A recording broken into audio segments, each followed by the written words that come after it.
வணக்கம்.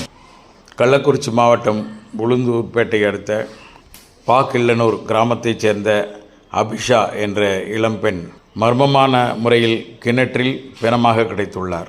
அருகாமையில் உள்ள கூவாடு கிராமத்தைச் சேர்ந்த கோகுல்ராஜ் என்ற இளைஞர் காதலித்து வந்ததாக தெரிய வருகிறது.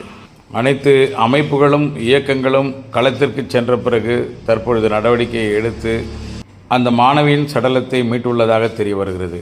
காவல்துறை உண்மையாகவும் நேர்மையாகவும் இதனை விசாரிக்க வேண்டும். அதிகாரிகளும் அரசியல்வாதிகளும் இந்த உண்மையான விசாரணைக்கு துணை நிற்க வேண்டும். மனிதநேய அடிப்படையில் மக்கள் பார்க்க வேண்டும். சட்டத்தின் அடிப்படையில் அதிகாரிகள் அணுக வேண்டும். மொத்தத்தில் எங்கள் பெண் அபிஷாவிற்கு அந்த மரணத்திற்கு நியாயம் கிடைக்க வேண்டும்.